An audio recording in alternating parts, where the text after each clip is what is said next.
The philosopher Voltaire said originality is nothing but judicious imitation, and that applies to even the most influential bands of the 20th century.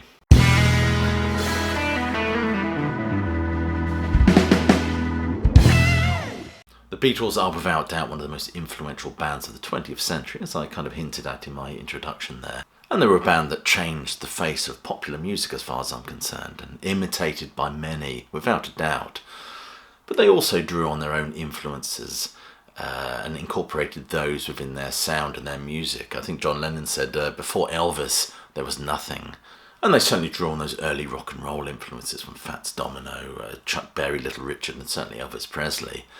But they also drew on an eclectic range of other things as well, including folk, skiffle, American rock and roll, as I've said, employing folk modalities. And if you believe what the musicologist Howard Goodall says, they even draw upon a pastoral English hymnal tradition, especially more in the writings of Paul McCartney. However, there are quite a few Beatles numbers that could be considered rip-offs. I know that's quite a sensational title for this video, but if not a rip-off, certainly sailing pretty close to the wind in terms of originality. So I thought for this video I'd take a look at the ones that interested me the most.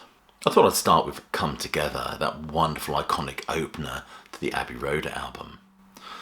1969 political protest was rife, of course, and it was during those famous bed-ins, dubbed of course the bed-ins for peace. That's where Lennon and Yoko were actually visited by numerous counterculture luminaries, really, including American psychologist Timothy Leary. Now Leary, of course, he asked us to, tune up, tune in and drop out, or something like that. And he intended to run for the governor of California, and more importantly, he actually asked Lennon to write him a campaign song based on the campaign slogan, which was "Come Together, Join the Party." But it was in July '69, during the sessions for Abbey Road, Lennon used the phrase "come together" to compose a new song for the album. However, the original Lennon composition was very close, lyrically and musically, to the Chuck Berry number "You Can't Catch Me." Yeah, come on, flat top, he was moving up with me, then come waving good. It was McCartney that suggested that the number be slowed down, and he added that distinctive bass to it. And of course, very much that distinctive bass forms almost the very identity of this song.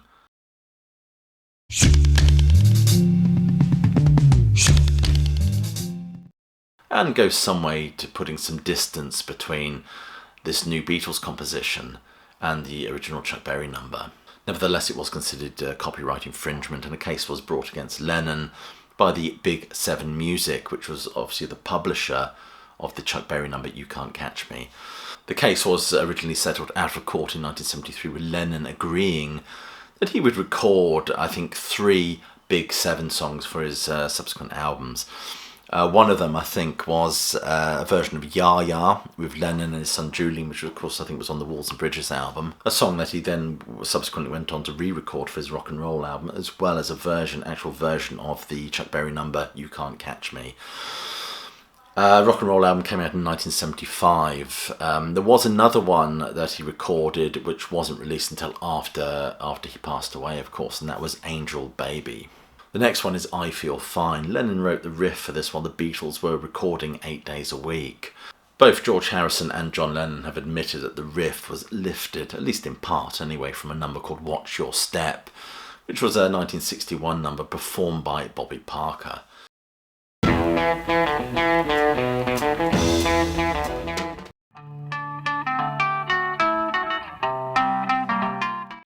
And between 1961 and 62, this was a number that would actually feature in the Beatles' live set. And there's no doubt the riff certainly influenced I Feel Fine. However, I think the most obvious lift for this Bobby Parker number was Led Zeppelin's Moby Dick.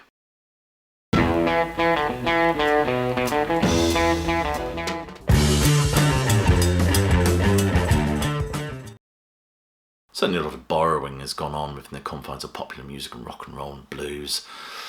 It's about giving credit, I think, is what's important here. But nevertheless, even McCartney has said with I Feel Fine, the drums were kind of an imitation of that wonderful Ray Charles single from 1959, What I'd Say.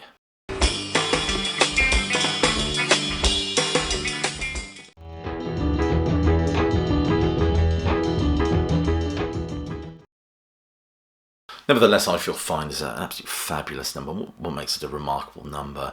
And there's something John Lennon used to be incredibly proud of, was the fact that the Beatles left the little bit of feedback at the start of the number, incorporated it into the identity of the song. And certainly later on, much of the heavier bands, like the Jimi Hendrix Experience, were very much defined by their deployment of feedback. But as I said, Lennon remained incredibly proud that they were the first band to deliberately put it on vinyl.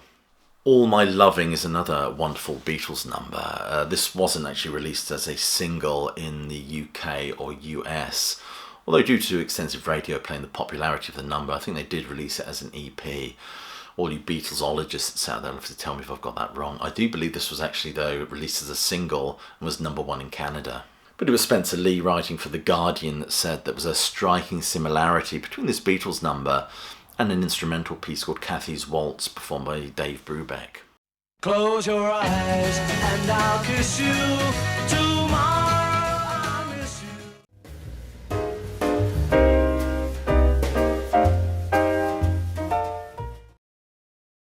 There were certainly similarities in the musical phrasing, but whether you would say it was an outright rip-off might be stretching things a bit.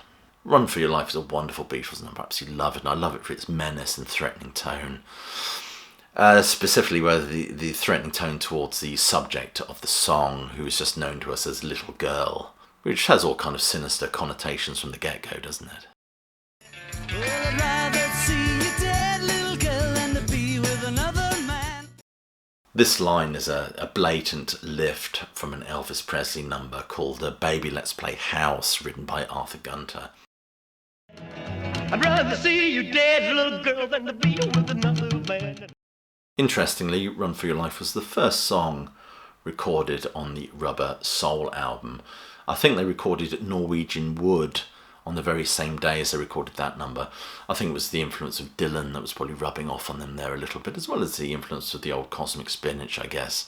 And for the next song, I want to talk about a number that comes from this fabulous album. And I must admit, for the record, I think Giles Martin's new stereo mix of Revolver is absolutely wonderful. Now, Good Day Sunshine is a song McCartney's actually gone on record as saying he was very much influenced by the Loving Spoonfuls number, Daydream.